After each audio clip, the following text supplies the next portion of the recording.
نحمده ونصلي على رسوله الكريم أما بعد أعوذ بالله من الشيطان الرجيم بسم الله الرحمن الرحيم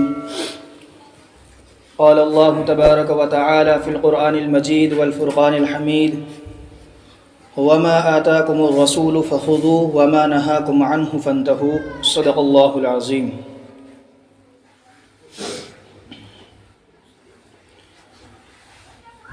محترم سامعین، اللہ رب العزت نے امت مسلمہ بلکہ پوری کائنات کے لوگوں کے لیے انبیاء علیہم الصلاۃ والسلام اور رسول کا ایک سلسلہ قائم فرمایا تاکہ لوگ دنیا کے اندر جا کے دنیا کی رنگینیوں میں پڑھ کر کے یا شیطان کے وسوسوں میں آ کر کے یا اپنے نفس کے شکار ہو کر کے جو اپنے رب کو بھولے بیٹھے ہیں، جو اپنے رب سے دور ہیں، جو دین سے دور ہیں، جو شریعت سے دور ہیں، ان کو رب سے قریب کر دیا جائے، ان کو شریعت کو بتلا دیا جائے تاکہ وہ شریعت پر عمل کر کے اللہ کی رضا حاصل کر لیں، اللہ کی خوشنودی حاصل کر لیں۔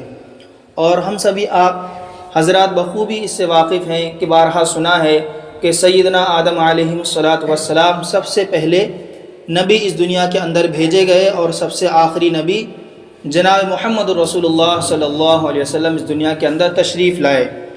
ہم یہ بات بھی جانتے ہیں کہ دین و شریعت مکمل ہو چکا ہے، اب کوئی دین آنے والا نہیں ہے، کوئی نبی آنے والا نہیں ہے۔ اب ہمارے پاس سیدھے راستے پر چلنے کے لیے جناب محمد رسول اللہ صلی اللہ علیہ وسلم کا اسوہ یعنی آپ وسلم کی زندگی ہے، قرآن و حدیث ہے، اور صحابہ اکرام کی شکل میں ایک عملی نمونہ ہے۔ یعنی قرآن و حدیث تو لکھت روپ میں ہے،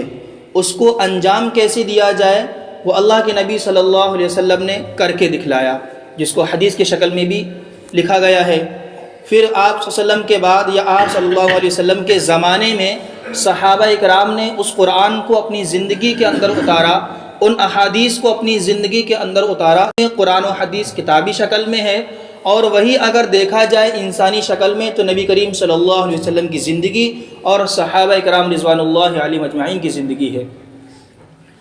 قرآن کریم کی جو میں نے آیت تلاوت کی، اللہ رب العزت نے اس کے اندر فرمایا وَمَا آتَاكُمُ الرَّسُولُ فَخُذُوا وَمَا نَهَاكُمْ عَنْهُ فَانْتَهُوا۔ یہ دونوں امر کے صیغے ہیں۔ امر کے صیغے کا مطلب ہوتا ہے حکم کرنا، یعنی ہم جب کسی چھوٹے کو حکم دیں کہ جاؤ پانی لے کر کے آؤ، تو اب چھوٹے کی ہمت نہیں ہے کہ وہ منع کر دے۔ ہم کہیں وہ شیطانی کر رہا رک جا تو وہ رکے گا، تو یہ امر کہتے ہیں عربی میں سے۔ تو قرآن کریم کی ان آیات کے اندر اللہ نے جو صیغے استعمال کیے ہیں، جو کانسیپٹ ہے اس کا، اللہ رب العزت نے اس کے اندر امر کا صیغہ استعمال کیا وَمَا آتَاكُمُ الرَّسُولُ فَخُذُوا، کہ جو کچھ پیغمبر تم کو دیں، نبی تم کو دیں، ظاہر سی بات ہے قرآن کریم کی آیت ہے تو پیغمبر علیہ الصلوۃ والسلام مراد ہے، اس کو مضبوطی سے پکڑ لو، صرف لے مت لو بلکہ اس کو مضبوطی سے پکڑ لو۔ اور مضبوطی سے پکڑنے کا مطلب ہوتا ہے کہ اس کو لو، یاد کرو، یاد کرنے کے بعد اس کو اپنی زندگی کے اندر لے کر بھی آنا ہے، یعنی سیکھنا ہے، پھر عمل کرنا ہے، دو چیزیں۔ پھر فرمایا وَمَا نَهَاكُمْ عَنْهُ فَانْتَهُوا، اور جن چیزوں سے منع کیا جائے، جن چیزوں سے روکا جائے، پیغمبر جس چیز پر نکیر فرما دیں، پیغمبر جس چیز سے ناپسندیدگی کا اظہار فرما دیں یا صراحت کے ساتھ منع کر دیں، اس سے روکا جائے اس سے بالکل رک جاؤ۔ قرآن کریم کی یہ آیت بتلا رہی ہے کہ اپنے عقل کو نہیں دوڑانا ہے، یعنی یہ ہمیں ایسا لگتا ہے کہ ایسا ہونا چاہیے، ہم کچھ بھی نہیں ہیں۔ پیغمبر نے فرما دیا، اللہ نے حدیث کی شکل میں یا قرآن کی آیت کے شکل میں شریعت کو اتار دیا، اب ہماری عقل دوڑانے سے کوئی فائدہ نہیں ہے۔ حکیم الامت حضرت مولانا اشرف علی تھانوی نور اللہ مرقدہ ایک بات فرمایا کرتے تھے کہ اگر شریعت ہماری سمجھ میں آ رہی ہے تو یہ اللہ کا فضل ہے، اور اگر شریعت کا کوئی حکم ہماری سمجھ میں نہیں آ رہا ہے تو آمنا وصدقنا،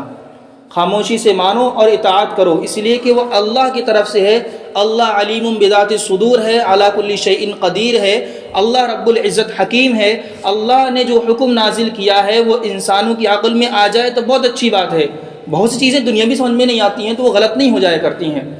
اب سے کچھ سال پہلے لوگ یہ موبائل ہے، کسی کے ذہن میں اس کا کوئی تذکرہ نہیں، کسی نے کبھی نہیں سوچا تھا کہ ایک چیز ایسی آ جائے گی کہ یہاں سے بیٹھے بیٹھے ہم بات کر سکیں گے۔ وہی اپنا ٹیلی گراف چلتا تھا اور مطلب خط و خطوط، پھر ایک چھوٹی سی شکل میں چند سال پہلے چھوٹی سی موبائل آیا، پھر اس میں ترقی ہوئی، پھر ترقی ہوئی، پھر ترقی ہوئی۔ اس ڈیجیٹل دنیا کے اندر آنے کے بعد، سائنس کے اندر آنے کے بعد کتنی چیزیں ایسی تھیں کہ لوگ انکار کیا کرتے تھے، لیکن جب یہ ترقی دیکھی تو انہوں نے اسلام قبول کیا۔ مثال کے طور پر وہ کہتے تھے جنت و جہنم کو مان بھی لیا جائے تو یہ چیزیں محفوظ کیسے رہیں گی؟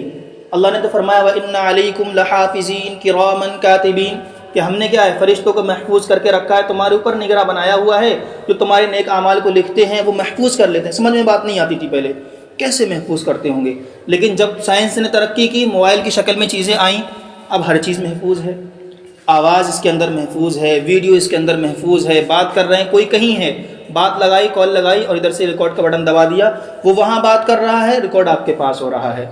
پھر یہ تھا پہلے کہ ریکارڈنگ بھیجنی ہے، بنانی ہے، پھر لائیو کا سسٹم شروع ہوا کہ جو وہاں ہو رہا ہے اسی وقت بعینہ اس کو دیکھا جا سکتا ہے۔ پھر سائنس نے یہاں تک بھی کہا ہے کہ جو ہم بولتے ہیں، جو زبان سے نکل رہی الفاظ، یہ سب فضا کے اندر جا کے اوپر گونجتے ہیں۔ اگر مشینری کے ذریعے ترقی اور آگے تھوڑی بڑھ جائے تو ہر ایک کی آواز کو الگ الگ کیا جا سکتا ہے۔ تو جب لوگوں نے دیکھا یہ سب چیزیں ممکن ہیں تو اسلام قبول کیا۔ پہلی چیز عقل میں نہیں آ رہی تھی، لیکن اب عقل میں آئی تو لوگ آگے بڑھے۔ تو کہنے کا مقصد یہ ہے کہ شریعت کا کوئی عمل اگر ہمیں سمجھ میں آ رہا ہے تو حکیم الامت فرمایا کرتے تھے بہت اچھی بات ہے، اور اگر نہیں سمجھ میں آ رہا ہے تو اتنا کافی ہے کہ وہ پیغمبر کی بات ہے، اتنا کافی ہے کہ قرآن و حدیث کی بات ہے، بس اپنی عقل کو دوڑانے کی ضرورت نہیں ہے۔ عبادت کے سلسلے میں ایک چیز یاد رکھنی چاہیے کہ کوئی چیز اگر عبادت ہے تو ضروری نہیں ہے کہ وہ عبادت ہر موقع پر ہر وقت کرنی درست ہے۔ اس کی موٹی سی مثال لیں، آدمی سمجھتا ہے عبادت ہی تو ہے، غلط کیسے ہو سکتی ہے؟ عبادت ہی تو ہے، جیسے روزہ کتنی اہم عبادت ہے، روزہ کتنی اہم عبادت ہے، لیکن کیا عید کے دن روزہ رکھنا درست ہے؟ نہیں، حرام ہے بالکل۔ کلمہ طیبہ پڑھنا کتنا اہم ہے، کیا باتھ روم کے اندر بیت الخلاء میں بیٹھ کلمہ طیبہ پڑھا جا سکتا ہے؟ نہیں پڑھا جا سکتا ہے۔ تو دین کا کام جس طرز پر پیغمبر نے دیا ہے اور جس موقع پر پیغمبر نے دیا ہے اسی طرز پر اسی موقع پر کرنا ضروری ہے۔ اپنی عقل سے ہم اس کو آگے کر دیں، اپنی عقل سے ہم اس کو پیچھے کر دیں، یہ شریعت کے اندر اس کی اجازت نہیں ہے۔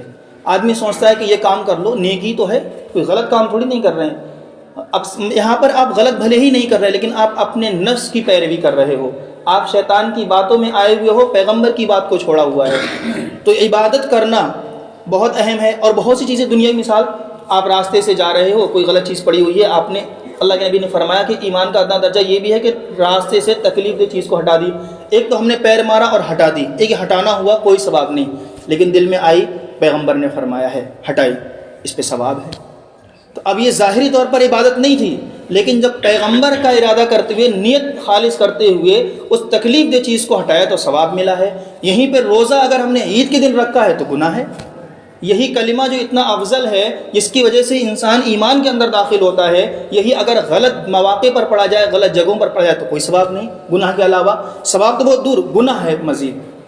تو اس آیت کی تشریح میں حضرت نے لکھا ہے کہ جو چیز جیسی دی گئی ہے ویسی ادا کرنی ہے۔ تو شعبان کے مہینے کے بارے میں چند باتیں عرض کرنی ہیں، یہ چیزیں اہم تھیں، اس لیے ایک چیز اور یاد رکھیں، بدعت کیا ہے؟ ہر آدمی سوچتا ہے یہ نئی چیز ہے بدعت، یہ بدعت کی تعریف نہیں ہے۔ بدعت کہتے ہیں ہر نئی چیز کو کہتے ہیں، لیکن شرط یہ ہے کہ اس کو اس خیال کرتے ہوئے سمجھا جائے کہ یہ دین کا ایک جز ہے،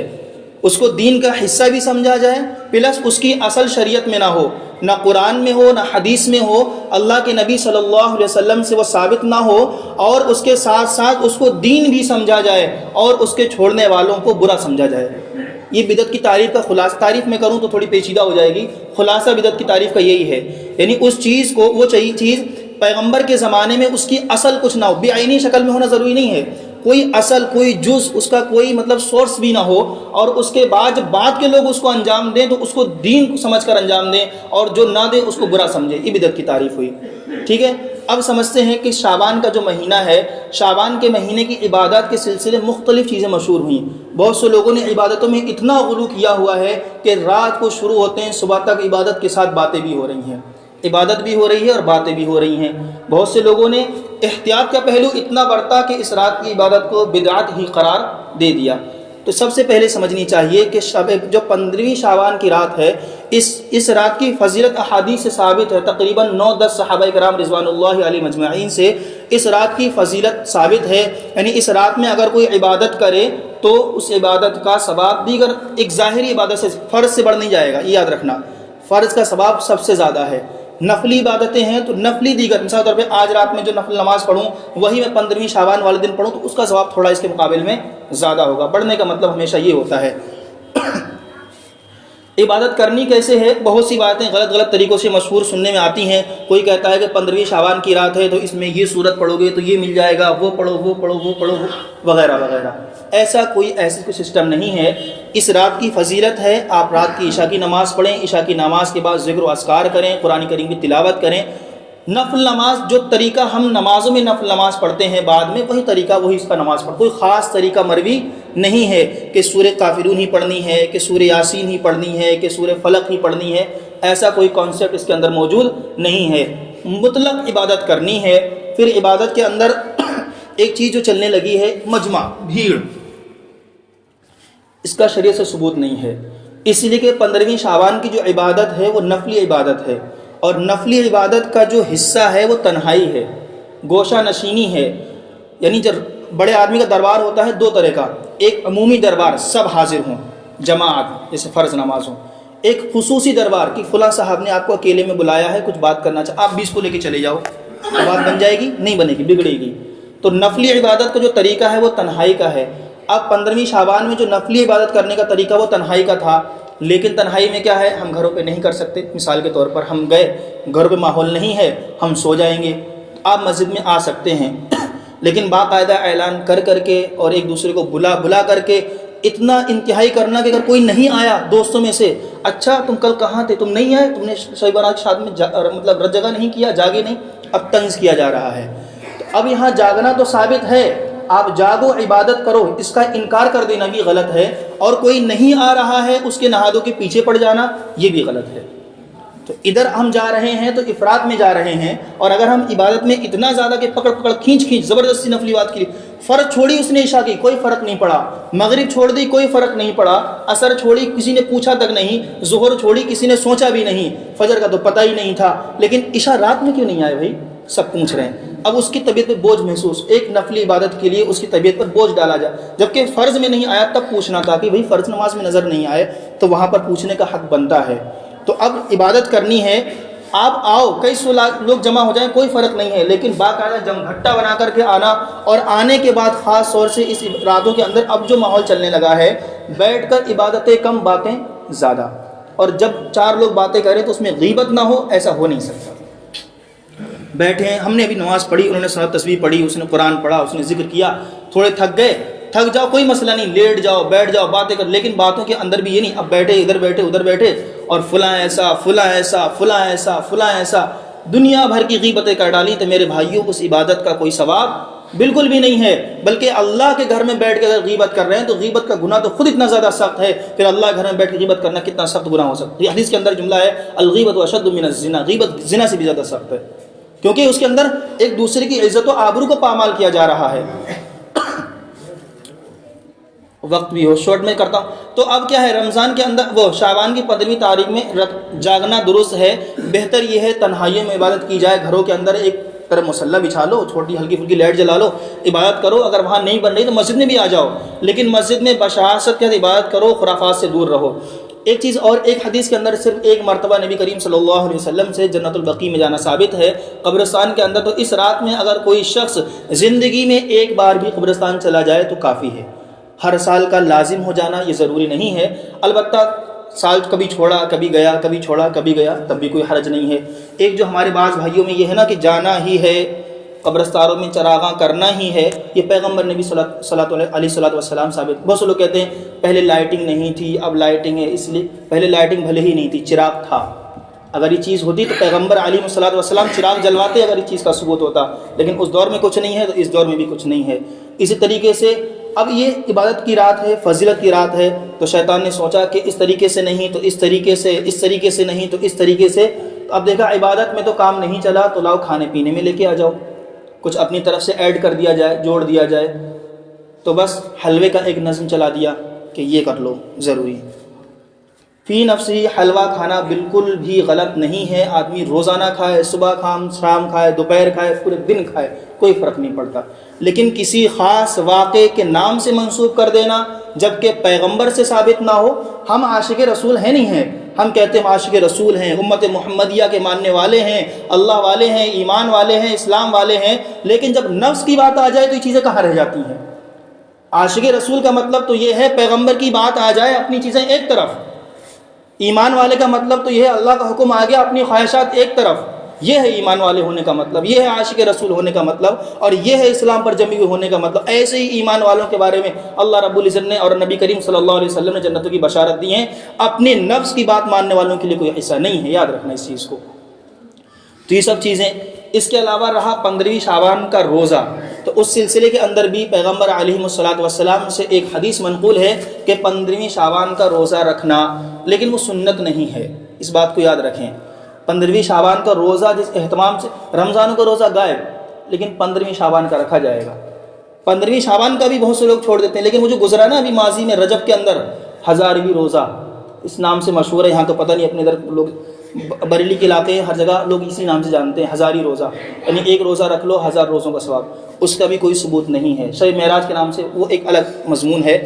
تو 15ویں شعبان کا روزہ اس نیت سے رکھنا کہ 15ویں شعبان کا روزہ ہے اور سنت سمجھ کے رکھنا، تو اس طریقے سے سنت سمجھ کے رکھنا درست نہیں ہے۔ البتہ نبی کریم صلی اللہ علیہ وسلم نے اس مہینے کے اندر سب سے زیادہ روزے رکھے ہیں، آخر کے 2-3 ایام میں اللہ کے نبی صلی اللہ علیہ وسلم روزے نہیں رکھتے تھے، 28 29 اس طریقے سے، اور پورے مہینے روزے رکھتے تو اس نیت سے رکھ سکتے ہیں، بلکہ ثواب کا کام ہے کہ انسان کوئی رکھے کہ پیغمبر نے شعبان کے مہینے میں روزے رکھے ہیں، ہم بھی رکھیں گے، اب چاہے آپ 14 کا رکھو، 15 کا رکھو، 16 کا رکھو، کوئی فرق نہیں۔ دوسری حدیث ایام 20 کہتے ہیں 13 14 15 تاریخ چاند کی، تو 15 تاریخ اس میں اس اعتبار سے آ گئی، ایام 20 کی نیت کرتے ہوئے رکھ لیں تب سنت کا بھی ثواب ہے، اس لیے کہ ایام 20 کے روزے رکھنا کیا ہے؟ مسنون ہے۔ ان چند چیزوں کا خیال رکھنے کی ضرورت ہے۔ ہم عبادت تو کر رہے ہیں، لیکن اگر ہماری نیت صحیح نہیں ہے، ہم نے عبادت تو کی، ہمارا طریقہ صحیح نہیں ہے، تو میرے بھائیو ہم نے اپنا وقت بھی دیا اور سب کچھ لگایا لیکن کوئی فائدہ حاصل نہیں ہوا، تو کوئی چیز یہ کام کی آنے والی نہیں ہے۔ شعبان کا مہینہ چل رہا ہے، اس مہینے کے اندر اپنے آپ کو رمضان کے لیے تیار کریں، عبادتوں کا زیادہ سے زیادہ اہتمام کریں۔ 15ویں شعبان کی رات آئے، آپ عبادت بھی کریں لیکن جم گھٹا نہ کریں، گفتگو کے لیے محفوظ چیزیں احتراز کریں، آپ اس کریں، اور رات میں جاگنے کے ساتھ فجر گول نہ ہو۔ آپ رات میں جب تک عبادت چاہیں کریں، اگر آپ کو نیند لگ رہی ہے تو مت جاگو، رات عشاء کی پڑھو اور اس کے بعد تہجد کی 4 رکعت نماز پڑھو، ایک پات پارہ پڑھو، تسبیح پڑھو، کلمے پڑھو، اور 11 ساڑھے 11 بجے کے سو جاؤ۔ فجر پڑھو، وہ زیادہ اہم ہے کہ آپ رات میں 3 بجے تک جاگو، 4 بجے تک جاگو، اور فجر میں ایسی نماز پڑھی کہ ایک بھی رکعت پتہ نہیں چلی، اور نیند میں ادھر اور ادھر اور ادھر پتہ نہیں کیا کیا ہو رہا ہے۔ اس سے بہتر یہ ہے آپ رات میں 11 ساڑھے 11، عموماً لوگ جاگتے ہی ہیں، اتنا جاگو، عبادت کرو، اس کے بعد جا کے سو جاؤ، فجر کی نماز پابندی سے کرو، اور اگر ہو سکتا ہے تو پوری رات بھی جاگو، اس میں کوئی منع نہیں ہے، لیکن وہ ایک مجمع بنانا اس طریقے سے اسے احتیاط کرنے کی ضرورت ہے۔ اور ایسے ہی کوئی روزہ رکھنا چاہے تو روزہ رکھنے کی گنجائش ہے، لیکن اگر کوئی نہیں رکھ رہا ہے تو اس کو طعنہ تشنیع کرنے کی ضرورت نہیں ہے۔ اور شعبان کا بہت ہی مقدس مہینہ ہے، اس مہینے کی فضیلت بھی ثابت ہے اور اس رات کی فضیلت بھی ثابت ہے۔ اللہ رب العزت عمل کی توفیق عطا فرمائے اور نبی کریم صلی اللہ علیہ وسلم سے محبت عطا فرمائے، آمین۔